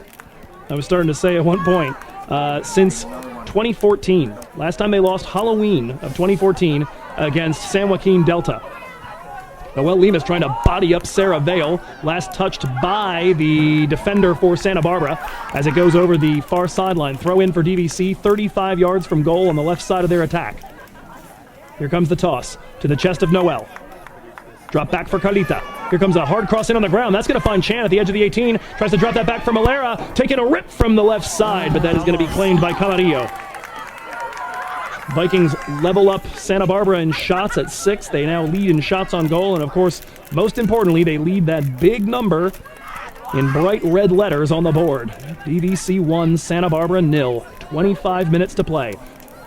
Long ball put down the right flank, looking for Blaine Shoffett again. Zoe Raymer trying to close her down. She'll get there first. Puts it out the sideline. Going to be a Santa Barbara throw-in from very near the right corner flag in just a moment. So it's 25 in a row that the Vikes have won in the green jerseys. 25 games in a row they haven't lost. 17-0-8 in that time. 10-0-2 at home this season. Vikings field an absolute fortress, and I think they come in here, they wear green, they see the V and the C at center at the at midfield, the Ventura College logo, and they just kind of mentally put a D on there and say, yeah, we know what to do in this situation. The black and orange end zones, you pretend to be colorblind for a little while, that's all. At any rate, Katie Mack in no hurry to take the goal kick. Ball now being driven to the left side. Fleeting touch by Shoffett as she tried to hold it in play. Now at the midfield stripe, Carla Ramos trying to feed Noelle Lemus up the left flank again. And she is again doing battle with Sarah Vale. Vale ends up on the deck. Lemus ends up with the ball. Lemus, tried to feed that forward for Ramos, who is now leaking out. She had come all the way up from the midfield stripe and was now at the 20, if you're talking about the football field. It's a 118-yard long field, by the way, here. The back line is just a yard shy of the back line of the end zones. The ball controlled here for DVC. Megan Malera gets to the clearance, pushes it forward in the direction of Vane. Can't quite get through the arrival of a defender. Cleared by Santa Barbara up the right side. And trying to get around the arrival of Carla Ramos. Appears to be... Doesn't matter. DVC have taken it back. Put immediately forward by Rubalcaba in the direction of Cam Chan. And she hassles the two defenders over in that corner enough. It's put back now to Camarillo. Santa Barbara apparently have made a substitution. I don't know that I've seen it. Oh, Vanderberg back in, their leading scorer. 18 goals on the season for her. So Noelle Lemus with 19, so she wins. Noelle, by the way, meanwhile, is the leading scorer in the postseason with 6. The player that the Vikings would see if they can hold on to this lead for another half of a half. Carolina Jaramillo is the second leading scorer on 5. You've got one other Cerritos player, I believe, sitting on 3. The ball taken away here in the midfield. Megan Malera, Rubalcaba forward. She's going to find Lemus, but crossing over. Lemus takes it away anyway, shoots, and it's going to be blocked by Catherine Sullivan, who was the one who crossed over after Lemus got off the shoulder of Sarah Vale. Vikings not able to hold the ball in play as it's cleared. 22 minutes away from a final. Excuse me. Dargan, rather, tried to push that one forward. I was losing my mind. It felt so long, though. It did. It was so rough. long. It was rough. Yeah. Vane's got 2. I didn't have no nails anymore. Wow. Miller, who scored the goal today. But it would certainly seem the right way to go about things to have the 2 leading scorers in the tournament meet in the final. Substitution time, I believe here. Chloe Montano has re-entered for Abigail Guillen, who receives a little bit of applause from the crowd. As we said, Josephine Vanderberg has come back into the match, as has Montano. It's now on the foot of Carla Ramos, trying to touch it through Lindsay Wolf. Wolf able to resist her this time, but it goes out for a throw.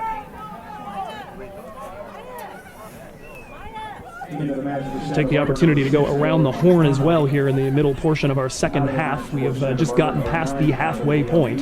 68:42 on the clock. Synchronize your watches. As the Vikings try to prolong their season in my broadcasting career by one more game. They are 22 minutes from playing for a state title. 21, actually. Jessica Jaime able to hold the ball under the pressure of 2 Santa Barbara defenders. Carla Ramos trying to touch her way through a defender, and she does. Ramos, good, looping cross go on then. Camarillo doesn't get there. Lemus fires. Oh, man. Talking about a player being at the right place at the right time. Yeah, That's seriously. Was that not a penalty? 9 times out of 10, that's a It goal. looked like a handball, too. We get the replay on that. Is that not a pen? Yeah, it comes Oh, around. good timing. Well done, Joe. Got the replay. I'm right there on. Sure, this I think it comes off the thigh. DVC's only loss of the entire Cam season, again but beating somebody to a ball Okay. overhead. But yeah, Noelle it's, had a chance to fire, and there was Oh, yeah, here's her Oh, side, yeah. Why is Nope, it it's too late. lucky? Not gonna be able to see see it. Oh, Still that trying should be to follow the 2-0. action. I'll have to roll this back just a few seconds to take a peek at it, but the ball out on the far sideline. I don't feel as bad about the one they missed as now, they 'cause continue that's to a good press. point. And see what happens. Good point, Alex. Well, that evens it up a little bit. I stopped looking. I thought the ball was in the back of the net. I started looking for referees and linesmen to figure out if they were going to let play continue. They most certainly did. So I'll try to let you know in just a second here when it comes up on my screen what on earth happened to cause that not to be a goal. Maybe it won't matter. No, ball forward for Ramos is going to roll just over the line. She'd gotten behind the defense. A little under 20 minutes left. Still watching this over here on the screen. Waiting to see it get there. I may have dragged it back a couple of minutes too far. At any rate, big shot for the Vikings. Big chance.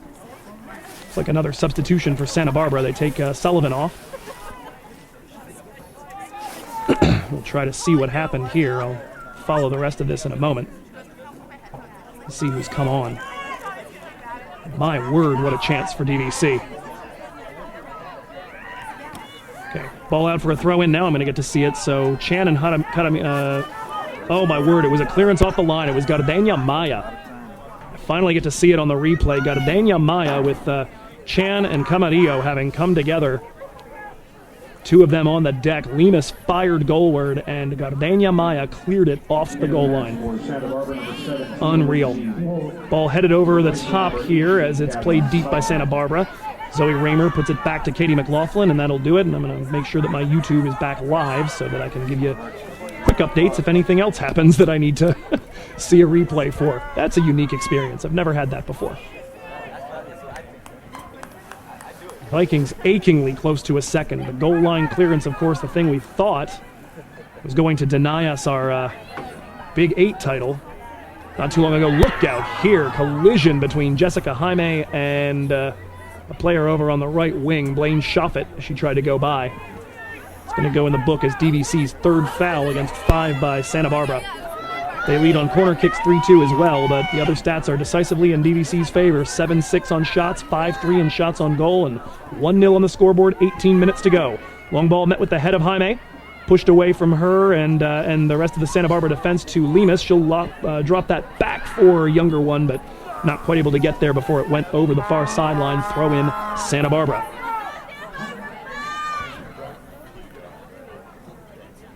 If DVC hold on for this win, Coach Mullins would have tripled her career total for playoff victories just this season. Good. Nice. For DVC, of course, a first opportunity to play for a state title. Ball forward here, Ramos to Rubalcaba. Getting into it now. Yeah, that's a good little foul. Certainly one way to stop it. Very Santa Barbara biased crowd, as it's not a very, very long drive. Frustrated by that, thought Benitez got the ball, but it does go down as the 6th. You don't drop her; she has open field. Yeah. Back to her feet. The ball 40 It reminds me, there was this guy that played for my favorite team over in Italy, Chievo. He went by the nickname Foquinha because he did like the seal dribble, so it means little seal in Portuguese. And he would do that thing just like header, keeping the ball balanced on his head. And then the result would be eventually someone would get fed up with it and just throw him, just clothesline him every time. I was like, man, he had a short career. I was going to say, he didn't learn. You People don't appreciate that. Yeah, you absorb a couple of those. And I think you get the message. And with the hands, she is going to immediately put this down the right side, looking for Dre Weinstein. There it is. Good move. Good. Back to Dre. Good. Dre drags this, back into pressure. She had all sorts of space in the center. She elected to come back to the sideline as it taken away by the combination of Benitez and Shigi. Pushes that through Lindemann. Nobody running into the left flank, though. I think it may have taken a deflection. We're going to find out. No, given as a corner kick. Corner? No. Okay. The linesman gave a corner kick. The referee, the linesman gave a corner kick. Apparently saw a deflection. Uh-oh. Zoe Raymer didn't know what to do with it. She was over Fight team had it correct. Come on now. 15 minutes to go. We didn't need a corner against with 15 minutes to go. Get the ball out. It will be taken from the right, I gather, by Chloe Montano since she's back in the match. Oh, no. Not the most convincing. Oh, dear. Good goalkeeper. Those floaters are hard sometimes. But she's got the ball. Well, and we've talked about it a bit. Those were her nightmare down the stretch of the Big 8 season too. Big work by Katie Mack to get to that corner kick. Did that kid just jump with her arms straight up? And that Chloe was like ducking away from it. So she just kind of dropped it down in front rather than heading it out. Scares the daylights out of you sometimes as a goalkeeper. You're just basically saying to yourself, please come down, please come down, please come down. Don't get over me. Chloe Lindemann handling a long ball down the right side for Santa Barbara. Puts it to the left side of DVC's attack for Carla Ramos. Drop back for Dargan in some traffic. Dej able to navigate the arrival of 2 defenders and keep that ball. Drops it back to Zoe. Looped into the center circle, met there by Maya into the body of Benitez. If I remember correctly, too, we had a great support system from a lot of the parents that season as well. I mean, it was great. All around. Yep. Able to get to that before Jessica Jaime. Yeah, I particularly remember just the entourage we had coming with us. Oh boy, here we go. That was the other one. Yeah, I remember that one. It's a bit more difficult than the other one, isn't it? Yeah. 14 minutes to go. Another the service wasn't quite as good. For the Vaqueros. DVC in control in their defensive midfield. Malera looping it down the right side. Nobody running into that space. Chan and Rubalcaba still way back, having helped out on the defensive end. But the long ball forward intercepted nicely by Malera. Good, nice. 3 players. She got out of it. Look at that change. Midfield 3. Yeah. 50 yards from goal. Ramos thinking about I told Vaughn nice. Oh, wow. Go! That's a change of pace. Roll it. That's good soccer there. Wow. Yes. Good defending. That was beautiful. Changing from one side to another and then just go at changing the pace of speed. Yeah. Love it. And out comes the goalkeeper. That's good soccer. Finish it off there. DVC's 4th foul. Ladies, we can't go to extra time. I almost have no voice left for the last 13. I don't know what I would do for 30. Sign language doesn't work on the radio. Gardenia Maya pushes it forward. Met with the head of Vanessa Rubalcaba back into the left flank looking for Linas, but it's a little too long. Out comes Camarillo again. Not a convincing drop kick there from the black and red clad number 1 for Santa Barbara. Even now I'm getting nervous and the time doesn't move fast. Yeah. I was just thinking the same. I'm like, we can hang on. Everybody standing up on the bench there and into it. I think Hannah Lewis mentioned that to us, Coach, when we had our interview with her and kids, and just how into it absolutely everybody was, even the folks that didn't get a whole lot of playing time. No, they did. They all bought into it. They were all there for each other. It didn't really matter what their role was, and that was certainly a unique aspect of this group. Sorry for that again. Long ball played over to the left side near the midfield stripe by Ramos. Her ball forward reflected. Now it's a bit of header ping pong, and the ball finally lands on the foot of Cam Chan in the center circle. Tried to push it forward, deflected away though by Benitez, and good work by Lindemann and Malera to come up and navigate that. Gardenia Maya on it now here in the defensive area. Tries to go route 1 looking for Vanderberg. Schaffet coming forward. Jaime is going to play that up the gut towards Malera. Almost showed too much of that to Benitez, and now as she tries to play it wide for Ramos, it's going to be claimed there by by Lindsay Wolf. So Wolf is back in on the right back position. I think we've now got Guillen still playing. It's a player who did not start a single game in conference, but she's playing some pretty big minutes right here. She, Benitez, and Montano again in the midfield. And it's Vanderberg, Sheehy, and Schaffet. So I think that might be, besides Guillen, the starting lineup has been put back out there. Dargan punching a ball from just behind the center stripe down towards the left. This is when you're really, really happy that there's an athletics track around a soccer field. When you're 1-0 up with 7 minutes to go. Great. 79 minutes gone. Yeah, just hit the athletics track. See you later. Roll. When you're 1-0 down, it's the ball. worst Takes thing 30 ever. seconds off the clock. About inside the center of the park. Pushed out over at the far sideline. Now played forward down the right flank. Schaffet. Yeah. By contrast, that reminds me of that game against Cosumnes River where we had to play on the football field. We won it in the 94th, and it was the exact opposite. It was 0-0, and we're like, oh my God, we have to beat this team. And every time it would go out, it's like, who's sprinting after it? Right. Taking forever. placing people around the track to send it back. Chloe Lindemann takes it away. The self-sacrificing hero for DVC. Started every game this season. Carla Ramos comes away with the ball and looks to get off into Turbo and plays it down the left flank for Noelle Lemus. Can she get there before it goes out of play? Not quite. We're starting to say, though, Lindemann's self-sacrifice has been, of course, such a bruiser in the center. She'd only scored 1 goal during the entire regular season, and that one against Sacramento City on a rebound. But all year has been charged with breaking down attacks before they even get a chance to start. Come on, pressure. Sticking to the playmakers for all sorts of teams in the Big Eight, for the Karina Torreses, for the Amanda Galbraiths, for the Kiki Muñizes, all those sorts of players that build from the center. She has been there to shut them down. And then she absorbs a different role, comes in off the bench here as the ball goes out near the left corner flag. As DVC try to attack, Santa Barbara throw in to come from deep in their defensive third.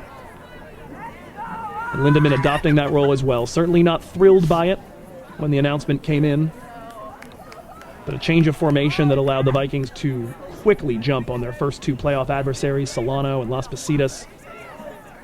Rewarded with a chance to start here in the Final Four today. Also rewarded, by the way, in that Solano game with a goal of her own, her first in the playoffs and just her second in that season.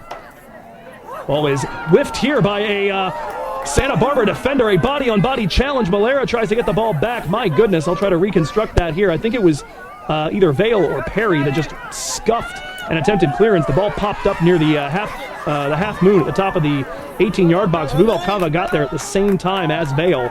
2 of them collided with one another, and as far as the referee was concerned, it was fairly contested by both of them. Malera tried to poke it to the right side of the box, but nobody moving into the space for DVC. Long ball by Santa Barbara trying to spring something. Zoe Raymer wise to it. Forward looking for Noelle Lemus. She goes back into the battle with Sarah Vale. Cleared from her feet. Comes back to Ramos. She tries to push it forward again for Noelle, but that's going to go over her wrong shoulder. She was running towards the outside. Goes over the inside and goes right to Camarillo. Long ball just over the head of Vanessa Ruvalcaba, met with the head now of Malera. Vanderberg trying to hold it in the midfield, drops it back to Montano, the assist leader for the Vaqueros, and that's taken away from her by Dej Dargan, and that's why you like her there. Dej, forward, looking for Noelle Lemus, splits 2 defenders on the left side. Noelle working her way forward, and way too early to get into the corner, drops it back now across into the 18. That is going to be managed by Maya Chan, trying to get back over to that one.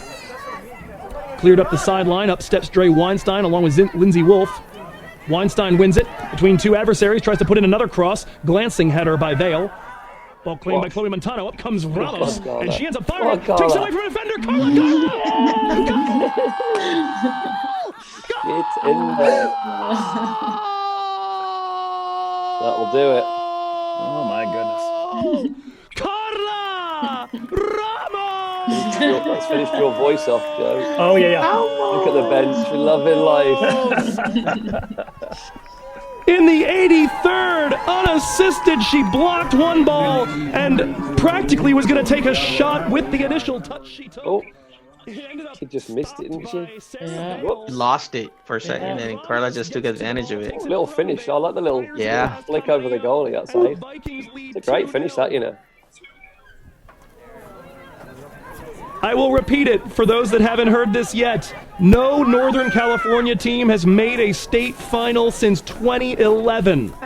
I beat her, and then the other defender, I don't know if that was like one of their center backs, she kind of left it there, and I think both of us kind of took a moment like, oh wait, like she didn't get the ball, and I was like, and I reacted like, oh wait, she didn't get the ball, so I just kept going, and as I was going, even the goal, like it just kind of seems like my feet are kind of moving, and like I was just going and then I seen the goalie committed, so that was an easy tap in because she was already going to the ground. In a little bit better of a situation, it's her 9th goal of the season. And she's trying to get back on the ball here and feed Ruvalcaba. Nothing doing. Cleared up the pitch. Down the right side, Catherine Sheehy in pursuit of that ball along with Jessica Jaime. She's going to beat younger one to it. Lindemann trying to cover. Here comes a cross in, and that is claimed by Katie McLaughlin at the edge of the 6. I don't think that was a shot. I think it was an early cross. There was nobody there to deal with it. And Katie Mack, as usual, secure. Ramos with her first playoff goal. She and Chan had not popped up on the scorer sheet in any of the first 3 playoff matches. Even though they've both been relatively prolific, that was Chan's 6th goal of the season. It's also Lemus's 3rd assist of the season and her first of the playoffs. There was a brief moment of just total disbelief for me that could possibly be allowed to stand. I mean, there was nothing that should have led me to believe that there was a foul or anything like that on it. She took the ball away clean as can be. Foul, by the way, committed by DVC, their 5th. They've almost equaled up Santa Barbara on that count. 8-6, they lead the shot count. 6-3, they lead the shots on goal count. 5-6, the foul count. Long ball into the 18 here off the free kick from the right side near the midfield stripe. Dealt with by DVC. 4 minutes, 50 seconds. And whatever our match official decides to add left in today's encounter. Jessica Jaime heads out the attempted throw-in from Blaine Shoffett.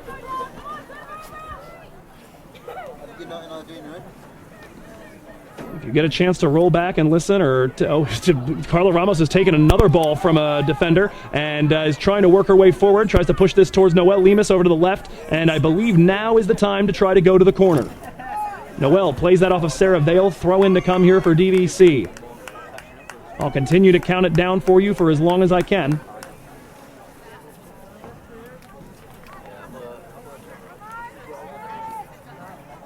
Noelle Lemus holds the throw in. Tries to go over toward the corner. Working on Catherine Sullivan. Drops it back to Carla.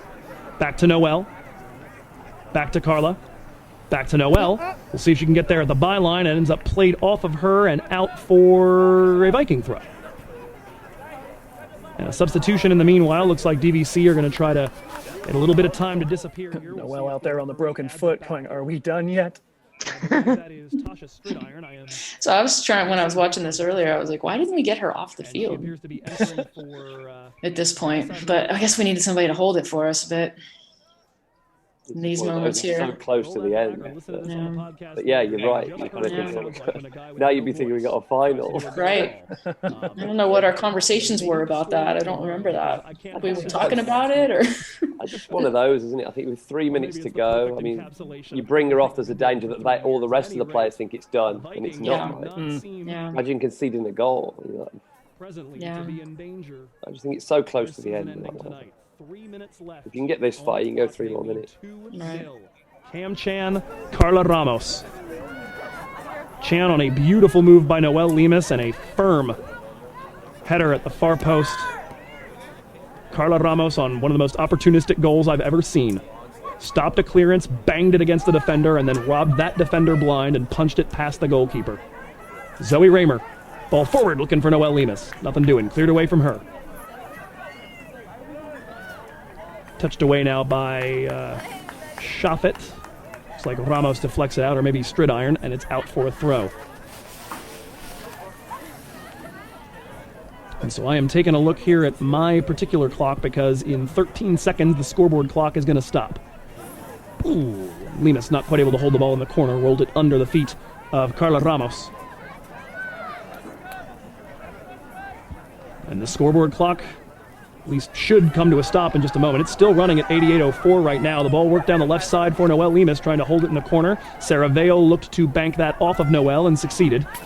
Clock is still running. It really should stop at this point, but I have no problem with a little more information as we go forward. Minute and 40 to go, plus perhaps a few bits of stoppage time. Ball touched away. Look out here. Lindsay Wolf on a bit of a jailbreak down the left side. Dej Dargan tracking back to get it. She is going to take the shot herself, and it's going to go high and wide of Katie Mack's goal. Just 3 shots taken by Santa Barbara in the second half, only one of them on frame. Katie Mack has absorbed a few dangerous crosses. She's managed to deal with that one corner kick, despite getting drilled by a Santa Barbara player. The clock has now stopped. It's been reset to the 88-minute mark, but if I'm reading my computer clock correctly, 1 minute plus whatever our referee decides to add. We are in minute number 90. Throw in for Santa Barbara. Vikings trying to get this thing over with. They will face, it appears, the defending state champions, and we may have to wait a little bit for it. There is a DVC player on the deck after a collision over at the far sideline. Can't quite tell from here who that is. See if I can do process of elimination. Vikings, of course, a little bit of a Pyrrhic victory. They've already lost Ale Gonzalez. Crowd applauds for younger one. The cart is going to head out. And actually, my mistake. Jessica was the one over there comforting her former YV teammate and now her DVC teammate, Carla Ramos. It was Carla who was on the deck.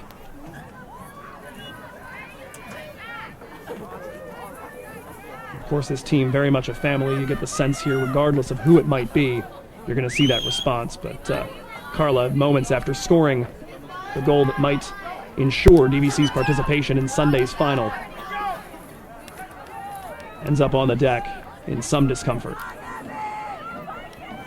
She is walking over under her own power to the training table, though, as the ball's played out over at the Santa Barbara player benches, and the referee checking his watch a couple of times here.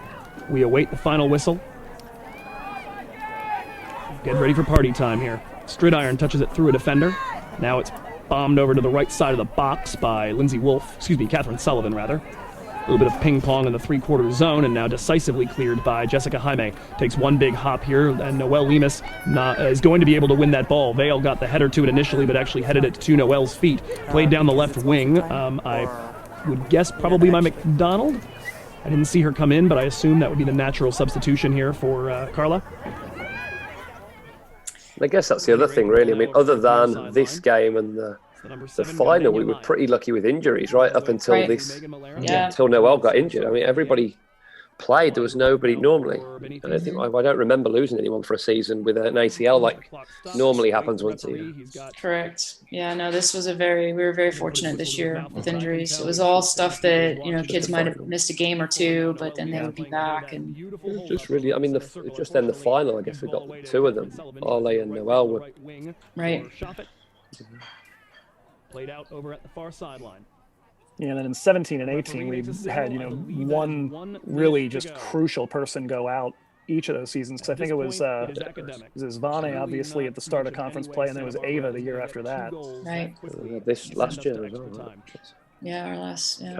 DVC looking to manage these final now 40 seconds. Throw in for Santa Barbara from in front of their own bench over on the far sideline. Up steps Stridiron. Tries to poke it away, ends up on top of the canopy over that bench. Toss up the right sideline, met with the head of Zoe Raymer, out for another throw-in for them. And perhaps another 30, maybe even 20 seconds to go. Actually, that's given as the 6th DVC foul, evens up that count. Free kick from just outside the football lines, 25 yards from goal. 2 in the wall for DVC, possibly the last action of the match. Here comes the ball floated in. Out comes McLaughlin. That is going to flash across. I don't know if anybody touched it. The referee, again, has given the corner kick, although the linesman looked like he might have signaled for a goal kick. We are definitely past what the referee said he was going to give. Corner kick coming from the left. Chloe Montano to take it.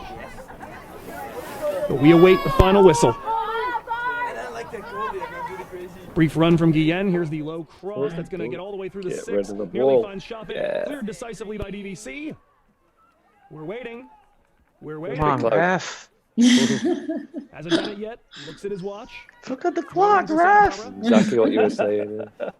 Put down the right flank. Yeah, I thought I'd seen the 1 minute to play signal, and another corner. Does win that ball. It's out for another corner. The 6th. Never easy. I don't know how long 1 minute is in his world, but by my watch, we played a minute 50. Maybe he was gesturing with 2. I don't have binoculars. At any rate, those 2 are now just about up. Here is another corner kick. Get rid of the ball. This one drilled in toward the penalty dot. She almost go through her. Get out. Yeah.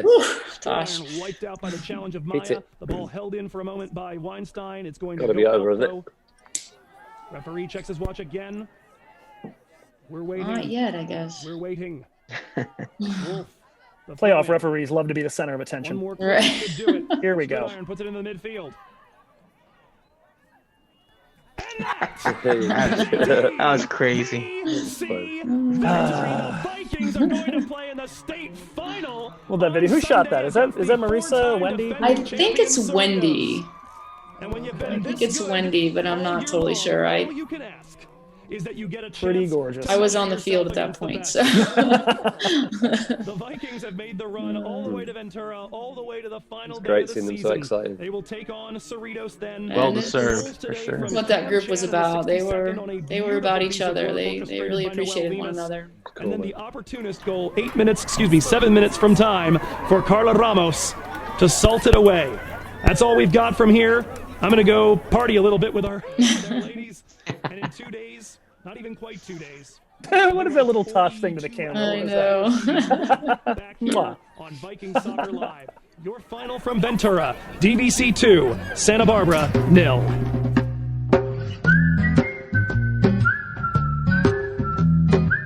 Oh boy, that was fantastic. You three, thank you very much for joining me for that.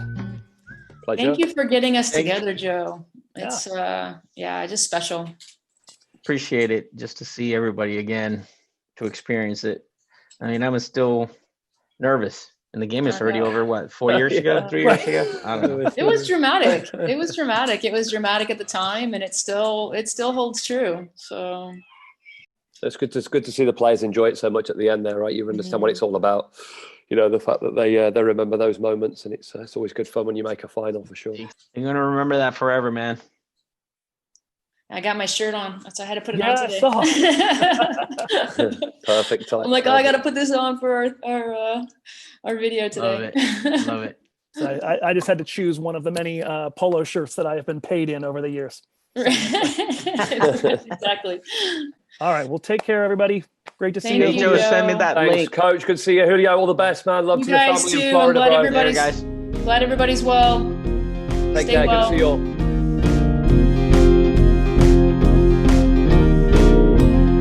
Thanks for watching, everybody. As you heard from the coaches, DVC would give the perennial champion Falcons everything they could handle for 97 minutes 2 days later. And while we won't have an episode about that match, here is a taste of Katie McLaughlin's heroics that day. Comes over here to the right side. Nice step around by Garcia. She looks to put in service. Katie McLaughlin backpedaling. That's going to be met at the far post by Whitmore and blocked at point-blank range by Cam Chan. Things challenging for Nichols. Here comes a ball right up the gut, looking for Kato Jaramillo. She's gotten a touch to get around a defender. Now trying to settle it. She's there. Tries to work around a defender. Fires, and Katie McLaughlin with her first big save. To the far sideline. Malera over it. She is going to put service in towards the 18. This ball drifting in is going to get to the far post. Ramos can't keep the shot down. It came up at a very, very difficult height. Enter. Ball on the foot again now. Ballesteros, look out. Ballesteros got into the ball. Fires. Katie McLaughlin, what a save! Reaches out and catches that at the edge of the 6-yard box. Sixth Cerritos shot on frame, but Katie Mack with her biggest stop so far. Unmarked player over at the left side, Jill Messersmith. Messersmith loading up a shot, fires. Katie McLaughlin, another big save. It's going to come to Jaramillo over.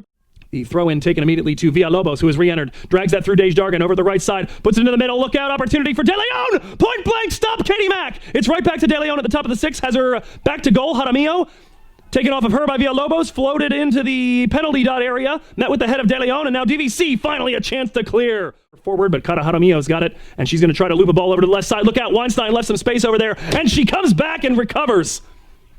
Takes that from the feet of Itzi Ballesteros, and that is going to take us to the locker room. So the Vikings, it is Jaramillo over it, about 25 yards away. She drives that through the wall, just barely wide of the right post. Single ball in the midfield, chested down by Noel, puts it out to the left wing for Carla. She's beaten Whitmore to it. Carla in the box. Carla trying to get through the last line of defense. Jaquez to put on a shot and can't. Looking to body her up. It's going to be played out the far sideline. Throw in DVC. 27 yards away, almost central again. Jaramillo directly into the wall. Comes away with the ball though after the deflection. Dribbles through another player. Taken down at the edge of the 18 by Cam Chan. Both players come away the worse for it. It is not a penalty kick to go. Messersmith over the top, headed off the crossbar, cleared away off the back of Lemus, popped up, and Katie McLaughlin will claim it. Way up the pitch at right back. She is going to take the long throw into the 18, headed, glancing, deflected, and out comes McLaughlin. She decks her own player coming out to grab it, but I don't think Zoe Raymer's going to terribly mind.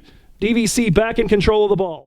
And Maria Magana is going to send everybody over to their benches to have a little chat because we have bonus soccer. While a pair of extra time goals would go on to crown Cerritos champions of California in the next 40 minutes or so, I like to think we broke their spirit just a little bit that day. Ruben Gonzalez's women have not qualified for a Final Four since then. Santa Barbara, meanwhile, wouldn't lose another game for exactly a year and a day, going 17-0-1 in the 2017 regular season, earning the number 1 seed in the South, and knocking off Cerritos to return to the Final Four themselves. Their second shot at a state semifinal, this time against Folsom Lake, who also had last suffered defeat at the hands of DVC, neat, seemed headed the same direction after they hit the break 0-0 and fell behind shortly after the restart. Martinez on it. Makes a move, wins it forward, enters it in, it's a golazo! This time, though, they would be the ones to find the opportunistic goal in the final quarter of an hour. Montano will play this one in. Dangerous ball, squirts away. Ogarodnikov, this is going to be a goal! And in stoppage time, they earned their trip to a final with a goal by Catherine Sheehy. Nice little ending for her here. Sheehy. Here comes a defense from Martinez. It's a goal for Sheehy! Catherine Sheehy! As for DVC, they would bring back 9 members of that 2016 team the following year, including All-American Vanessa Ruvalcaba and all Big 8 selections Megan Malera and Noelle Lemus, while Tasha Stridiron and Erica McDonald stepped into much bigger roles. They got off to a screaming start, going 4-0 in non-conference and outscoring their opponents 20-1. However, in the second game of Big 8 play, Vane was lost for the season due to an ACL tear, and the resulting swoon stopped the conference title defense almost before it got started. Although Noelle would score 23 more goals to set new Vikings program records for season and career scoring, it wouldn't be enough to get DVC even a home playoff game. On the road at Cañada, most of this group ended their tenure in green and white with an exit via penalties. In 2018, Vanessa would return from her injury to captain a side that was absolutely decimated by injuries from opening day, but somehow managed to sneak into the playoffs for an 8th consecutive year as the number 17 seed. In the play-in game, Ruvalcaba would put in the assist for the game winner against district mates Los Medanos, and in doing so, was part of her 5th postseason win, the most ever for a Vikings player. And now, they're all out there in the world.